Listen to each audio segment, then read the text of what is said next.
Oke, baik. Masih berlanjut, yaitu masih pembahasan soal berdasarkan indikator. Dari indikator yang kedua, masih tentang pengukuran.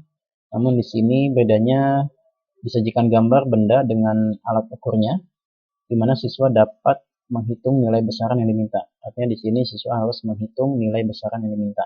Contoh soal untuk nomor 2, contohnya seperti ini. Aldi mengukur diameter sebuah gasing menggunakan jangka sorong dan diperoleh hasil sebagai berikut. Diameter gasing yang diukur Aldi adalah, kita lihat di sini, saya perbesar saja. Nah, sebuah gasing diukur oleh jangka sorong mendapatkan posisi seperti ini. Nah, kita harus tahu bahwa jangka sorong ini memiliki dua skala. Yang pertama adalah skala utama, dan yang kedua adalah skala noninus yang di bawahnya ini. Nah, untuk mengetahui hasilnya, kita lihat skala noninus, angka 0 pada skala noninus. Nah, ini sebagai patokan di mana berhentinya sebuah pengukuran. Ya, jadi bukan yang paling pojok besinya ini ya, tapi dilihat angka 0-nya, di mana dia berhenti. Kita lihat di sini angka 0 pada skala noninus berhenti di angka 2,3 dengan 2,4 ya. Jadi belum sampai ke 2,4 tapi masih di antara 2,3 dengan 2,4. Lalu kita lihat pada skala noninus di sini, cari garis yang berhimpit dengan skala utama. Jadi antara skala noninus dengan skala utama ini ada garis yang berhimpit. Kita lihat di sini. Nah, sebelah sini ya. Kita hitung yaitu 0,1, 0,2, 0,3, 0,4, 0,5, 0,6, 0,7, 0,8. Nah, ada 0,8 mm. Ingat, satuan dari skala noninus itu adalah milimeter, tapi satuan dari skala utamanya cm. Tinggal diubah, untuk mengubahnya menjadi milimeter dikali 10 ya. Ingat tangga determinasi ya. Sehingga hasilnya adalah skala utama ditambah skala noninus, di mana skala utama adalah 2,3 cm ditambah dengan 0,8 mm. Di sini satuan cm-nya diubah sehingga 2,3 menjadi 23 mm ditambah dengan 0,8 mm. Sehingga hasilnya 23,8 mm. Nah, di sini jawabannya adalah C. Ya, kalau misalkan yang diminta cm berarti tinggal dibagi 10 sehingga jadi 2,38 cm. Lanjut ke prediksi masih nomor 2 dengan indikator yang sama. Di sini gambar alat ukurnya adalah mikrometer skrup ya, dengan posisi seperti ini hasil pengukurannya. Saya perbesar kembali. Nah, di sini sama ada skala utama dan juga skala noninus. Kita lihat skala utamanya ini berhenti di 3,5 ya. Jadi skala utamanya berhenti di 3,5 mm. Semuanya baik skala utama maupun skala noninus pada mikrometer skrup satuannya milimeter ya.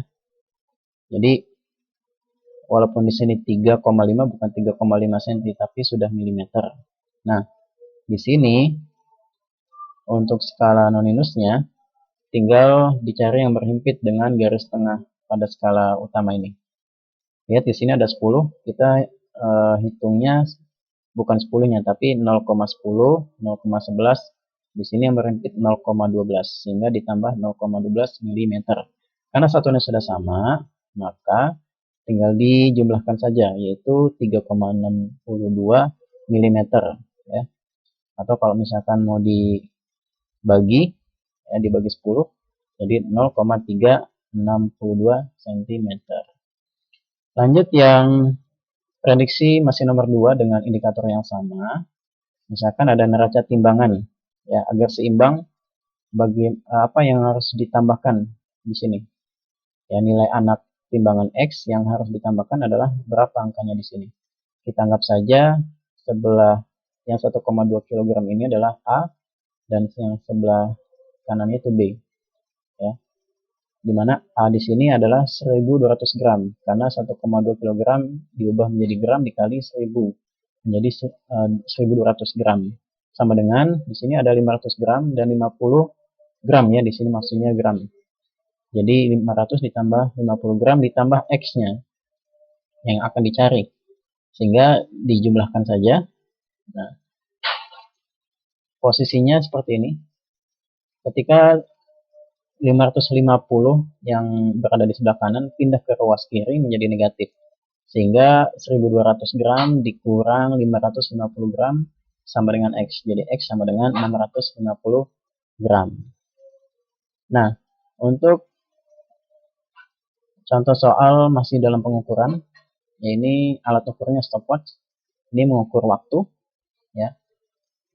Kalau tadi ada yang mengukur panjang dan juga massa, nah ini adalah mengukur waktu. Ya. Kita lihat posisi stopwatch di sini. Kita harus mengetahui bahwa garis yang merah ini yang kecil itu menunjukkan, lingkaran kecil ini menunjukkan skala utamanya dari skala menit. Ya, ini skala menit, sedangkan yang jarum panjang ini, ya lingkaran yang besar ini adalah skala detiknya. Lihat posisinya di sini. Untuk yang lingkaran kecil ini hanya sampai 30 menit. Jadi kalau sudah sampai lewat 30 menit itu sebetulnya tambah lagi kembali lagi menjadi 1. Ya, di sini posisinya berada di 1 dan jarum panjangnya 10 detik. Jadi 1 menit 10 detik.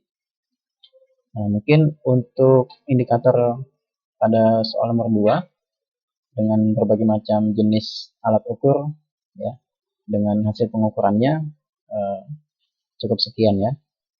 Silakan dipahami. Terima kasih. Assalamualaikum warahmatullahi wabarakatuh.